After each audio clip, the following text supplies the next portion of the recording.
Everyone, my self doctor संस्कृति, physiotherapist. और आज इस वीडियो में हम डिस्कस करेंगे all about paralysis. Generally paralysis patient का एक कंसर्न होता है, एक क्वेरी होती है, या फिर कह लीजिए कि क्वेश्चन होता है जब भी वो श्राज में विजिट करते हैं कि मैम ये कब तक ठीक हो जाएगा। या फिर कोई भी पैरालिसिस का पेशेंट है और वो किसी भी डॉक्टर से अगर अपना ट्रीटमेंट ले रहे होते हैं तो जितनी भी उनकी सिटिंग्स होती हैं, जितनी भी उनकी डॉक्टर्स के साथ अपॉइंटमेंट होती है, वो हर बार सेम क्वेश्चन रिपीट करते हैं कि डॉक्टर साहब हम ठीक हो तो जाएंगे। डॉक्टर साहब कह देंगे हाँ ठीक हो जाओगे, उसके बाद नेक्स्ट क्वेश्चन कब तक ठीक हो जाएंगे। तो आज इस वीडियो में हम यही डिस्कस करेंगे कि कैसे पैरालिसिस पेशेंट की रिकवरी जर्नी में कौन कौन सी ऐसी बाधाएं आती हैं जिनकी वजह से रिकवरी बहुत ज़्यादा स्लो होती चली जाती है और एट टाइम्स रिजल्ट शो करने में बहुत ज़्यादा टाइम लग जाता है या फिर रिजल्ट बहुत डिलेड भी हो जाते हैं कितनी बार। लेकिन हमें ध्यान रखने वाली बात क्या है कि क्योंकि पैरालिसिस का केस है, डायग्नोसिस जहाँ पैरालिसिस है, स्ट्रोक है, वहाँ हमें पेशेंट को केयरफुली डील करना होता है। पेशेंट्स की जितनी भी रिक्वायरमेंट्स है, पेशेंट के साथ पूरे सेफ्टी मेजर्स के साथ रहना पड़ता है, क्योंकि पैरालिसिस के पेशेंट्स में अगर आप एक गलती करोगे तो आपकी रिकवरी बहुत ज़्यादा डिलेड होती चली जाएगी। क्योंकि वैसे ही हम सबको पता है कि पैरालिसिस एक बहुत ही ज़्यादा स्लो एंड ग्रेजुअली रिकवरी का डायग्नोसिस है। तो जब भी हम पैरालिसिस की बात करते हैं तो इम्पॉर्टेंट ये हो जाता है जानना कि हम पेशेंट का कितना ध्यान रख रहे हैं, कितने केयरफुली हम पेशेंट को हैंडल कर रहे हैं और कितना सपोर्टिवली मेंटली भी एज वेल एज सोशली भी हम पेशेंट को डील कर रहे हैं। क्योंकि बहुत बार ऐसा होता है या फिर ये देखा भी गया है कि पैरालिसिस के पेशेंट जनरली डीमोटिवेटेड होते हैं। उनको ऐसा लगता है कि हमें क्योंकि लकवा का अटैक आ चुका है तो अब हम ठीक हो ही नहीं पाएंगे, क्योंकि उनके माइंड में ये एक थॉट बैठ चुका होता है कि जहां किसी को लकवा मार गया वहां पे वो पेशेंट सिर्फ और सिर्फ बेड रिडन हो गए। लेकिन ऐसा जरूरी नहीं है। इस वीडियो में हम पूरा जानेंगे और पूरा समझेंगे कि कौन कौन से फैक्टर्स की वजह से रिकवरी स्लो हो जाती है और कैसे आप अपनी रिकवरी को बूस्ट अप कर सकते हो और जल्दी आपको रिजल्ट्स मिल जाएंगे। तो सबसे पहले इस वीडियो को हम दो पार्ट्स में बाइफरकेट कर देते हैं। सबसे पहला कि वो कौन कौन सी ऐसी चीजें हैं जिनकी वजह से आपकी रिकवरी ग्रेजुअल हो जाती है, स्लो डाउन हो जाती है। एंड सेकेंड इंपॉर्टेंट कि वो ऐसे कौन से फैक्टर्स हैं जिनकी वजह से आपकी रिकवरी बहुत ज्यादा रैपिडली बूस्ट अप हो सकती है। तो पहले हम बात करते हैं कि कौन से फैक्टर्स हैं जिनकी वजह से रिकवरी स्लो डाउन होती है। सबसे पहले अगर हम बात करें एक्सरसाइजेस की, हम पेशेंट को एक्सरसाइजेस कराते हैं, पेशेंट एक्सरसाइज करते भी हैं, लेकिन क्या वो एक्सरसाइज सही पैटर्न में हो रही है? क्या जो भी रिहैबिलिटेशन प्रोग्राम आप अपने पेशेंट्स के लिए सेट करो क्या वो सही है? क्या सारी एक्सरसाइजेस एक्यूरेट हैं या नहीं है? और पेशेंट को उन एक्सरसाइजेस को करने के बाद कितनी रिकवरी मिल रही है? क्योंकि जनरली बहुत बार ऐसा होता है कि पेशेंट बहुत लंबे टाइम तक एक्सरसाइज कर रहे होते हैं लेकिन उन्हें कोई रिजल्ट्स नहीं मिल रहे, कोई रिकवरी नहीं मिल रही। एज सच रिकवरी होती है लेकिन बहुत ग्रेजुअल होती है, बहुत स्लो होती है। तो आपको अपना रिहैबिलिटेशन प्रोग्राम, आपकी mobility exercises, flexibility exercises, strengthening exercises को बहुत अच्छे से समझ के अपने पेशेंट के ऊपर इम्प्लीमेंट करना है, पेशेंट से एक्सरसाइजेस करवानी है। तो exercises plays a very vital role in the recovery of paralysis. तो आपको ध्यान ये रखना है कि आप जो भी एक्सरसाइजेस अपने पेशेंट को करा रहे हो क्या उससे रिजल्ट मिल रहे हैं, क्या पेशेंट कंफर्टेबली वो एक्सरसाइजेस कर पा रहे हैं, नहीं कर पा रहे। क्योंकि जो अब मैं सेकेंड फैक्टर के बारे में बात करने वाली हूँ वो भी कहीं ना कहीं एक्सरसाइजेस से ही रिलेटेड है। क्योंकि बहुत बार ऐसा होता है हम पेशेंट को जबरदस्ती एक्सरसाइजेस करा देते हैं या एट टाइम्स पैसिव एक्सरसाइजेस कराने के चक्कर में बहुत तेजी से पुश या फिर जर्क हो जाता है जिसकी वजह से फ्रैक्चर्स होने के चांसेस होते हैं। तो केयरफुली आपको ये प्लान करना है, ये रूल आउट करना है कि आपका एक्सरसाइजेस रिहैबिलिटेशन प्रोग्राम बहुत ही ज़्यादा अच्छा होना चाहिए और उसकी रिकवरी बहुत ही ज़्यादा rapid as well as rapid तो चलो एक बार को ना भी हो लेकिन बहुत सिक्योर्ड होनी चाहिए और पेशेंट बहुत ज़्यादा कंफर्टेबल होना चाहिए। अब सेकेंड फैक्टर की अगर हम बात करें, हम जनरली पेशेंट को बोलते हैं कि पेशेंट को वॉक कराओ, लेकिन वो वॉक कैसे करानी है? हमें ध्यान ये रखना है कि हम पेशेंट को केयरफुली सपोर्टिवली होल्ड कर पा रहे हैं, नहीं कर पा रहे। क्योंकि बहुत बार हम लाइक सपोज अभी मैं पेशेंट हूँ और मैं चेयर पे बैठी हुई हूँ, मुझे कोई वॉक कराएगा, मेरे केयर टेकर्स हैं या फिर मेरे थेरेपिस्ट है, तो मुझे कंधे के जोर से, कंधे से पकड़ के एकदम से लिफ्ट कर देते हैं। तो इस वजह से बहुत बार shoulder dislocation as well as shoulder subluxation होने के चांसेस होते हैं, जिसके बाद भी रिकवरी स्लो हो जाती है। अब आप पेशेंट हैं, आपको नहीं फील होगा एट टाइम कि आपका कंधा खिसक चुका है, लेकिन जो आपको होल्ड कर रहा है उसको इस बात का बहुत ध्यान रखना पड़ेगा, क्योंकि आपकी मसल्स वीक हैं, आपकी बोन्स वीक हैं, बोन ऑस्टियोपोरोसिस में जा चुकी होती हैं, बहुत ज़्यादा आपकी बोन में डेंसिटी बहुत कम हो चुकी होती है, डिफॉर्मिटी होने के चांसेस बहुत ज़्यादा होते हैं।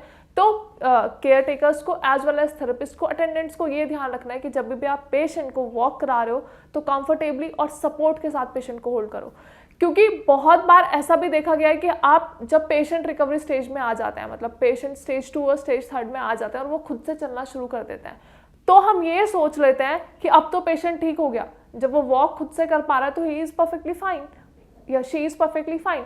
लेकिन प्रॉब्लम कितनी बार कहाँ आ जाती है कि जब पेशेंट टॉयलेट तक विजिट करते हैं, टॉयलेट में बहुत बार ऐसे केसेस देखे गए हैं, ऐसे चांसेस देखे गए हैं कि पेशेंट्स जनरली गिर जाते हैं या स्लिप हो जाते हैं। तो आपको ये ध्यान रखना है कि आप हमेशा पेशेंट के आसपास रहेंगे। ये नहीं है कि पैरालिसिस का पेशेंट है, चलना शुरू हो गया तो अब आप पेशेंट को छोड़ देंगे।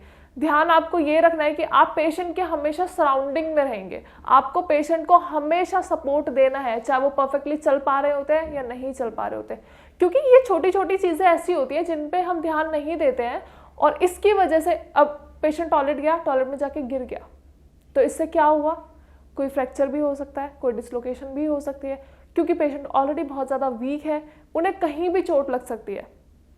तो ध्यान ये रखना है कि पेशेंट कभी भी कहीं भी वॉक कर रहे हैं या फिर अपनी शिफ्टिंग कर रहे हैं, लाइक सपोज चेयर पे बैठी हूँ, चेयर से मैं बेड पे शिफ्ट हो रही हूँ, and being a paralysis patient मुझे नहीं पता चलेगा कि मैं कहाँ पे बैठ रही हूँ। एट टाइम्स ऐसा भी होता है कि हम पेशेंट को बोलते हैं चेयर पे बैठो, पेशेंट चेयर तक ही नहीं पहुँच पाता, पहले ही बैठ जाता है।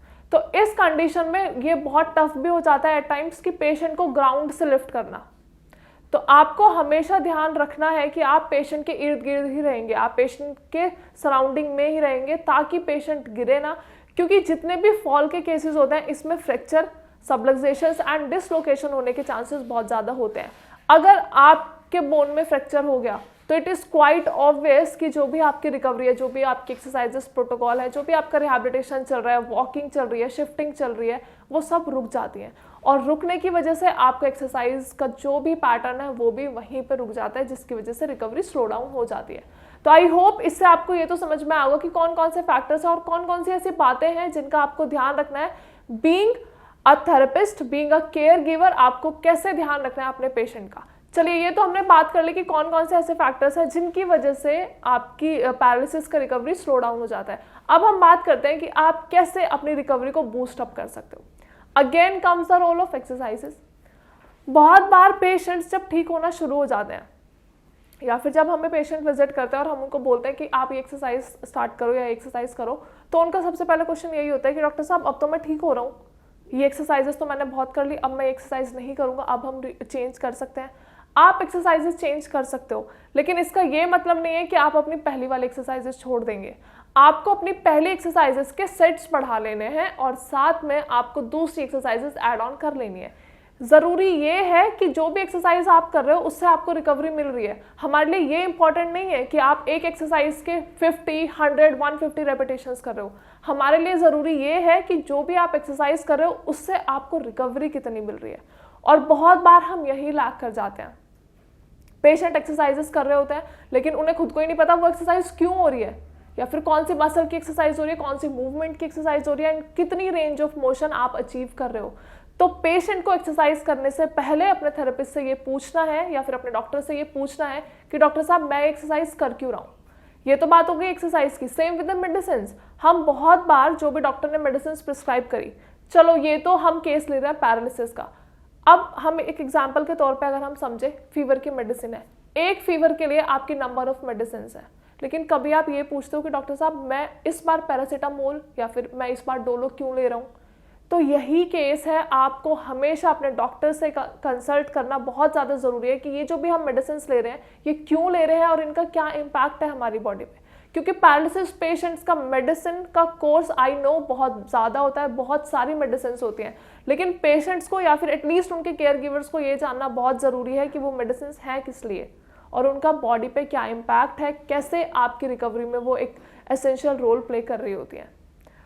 उसके साथ आपको डाइट का भी ध्यान रखना है। बहुत बार हम पेशेंट्स को सिर्फ और सिर्फ लिक्विड डाइट पे रखते हैं। लिक्विड डाइट पे रखने की वजह से होता क्या है, पेशेंट की बॉडी में प्रोटीन का अमाउंट बहुत ज़्यादा कम हो जाता है और वो सिर्फ और सिर्फ लिक्विड डाइट पे होने की वजह से उनकी बॉडी वीकनेस की तरफ बढ़ती हुई चली जाती है। ऑलरेडी पैरालिसिस के केसेस में वीकनेस बहुत ज़्यादा होती है, कंपैरेटिवली हम उन्हें डाइट भी बहुत ज़्यादा माइन्यूट दे रहे होते हैं, बहुत ज़्यादा लिक्विड फ्लूइड डाइट पे रखते हैं, तो उसके बावजूद हम पेशेंट की बॉडी में प्रोटीन का कोई सोर्स होता ही नहीं है। तो ध्यान यही रखना है, आप मेडिसिन ले रहे हो, आप एक्सरसाइजेस कर रहे हो, आप डाइट ले रहे हो, सारे काम आपको केयरफुली करने हैं और डॉक्टर की कंसल्टेशन के अंदर करने हैं।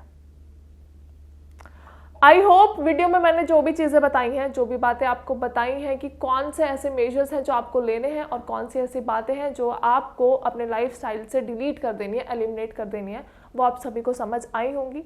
अगर वीडियो के रिगार्डिंग कोई भी क्वेरी है या फिर आप पैरालिसिस के पेशेंट हैं और बहुत टाइम से आपको कोई रिकवरी नहीं मिल रही है, आप एक्सरसाइजेस कर रहे हैं उसके बावजूद आपको कोई रिकवरी नहीं मिल रही है, तो डू कॉन्टेक्ट श्रेयास। हमारे डॉक्टर्स आपको बेस्ट कंसल्टेशन प्रोवाइड करेंगे, that is totally free of cost. उसके अलावा अगर आपको किसी भी चीज़ से रिलेटेड कोई भी प्रॉब्लम है, ज़रूरी नहीं है कि पैरालिसिस पेशेंट को सिर्फ एक्सरसाइज से रिगार्डिंग प्रॉब्लम हो या मेडिसिन से रिगार्डिंग प्रॉब्लम हो, ऐसे बहुत सारे बॉडी में अबनॉर्मल चेंजेस हमें देखने को मिलते हैं। अगर ऐसी कोई क्वेरी है, ऐसी कोई प्रॉब्लम पैरालिसिस के पेशेंट फेस कर रहे हैं, तो वो भी हमारे डॉक्टर से कंसल्ट कर सकते हैं। इसके अलावा अगर आपको और भी कोई क्वेरी है या कोई प्रॉब्लम है, तो आप नीचे कमेंट सेक्शन में भी अपनी क्वेरी मेंशन कर सकते हैं। अपनी रिपोर्ट्स भी हमारे डॉक्टर्स के साथ शेयर कर सकते हैं, जहां से भी आप पहले ट्रीटमेंट लेते आ रहे हैं, आपको रिकवरी मिल रही है, नहीं मिल रही है, जो भी आपकी रिपोर्ट्स हैं वो सब आप हमारे डॉक्टर्स के साथ शेयर कर सकते हैं।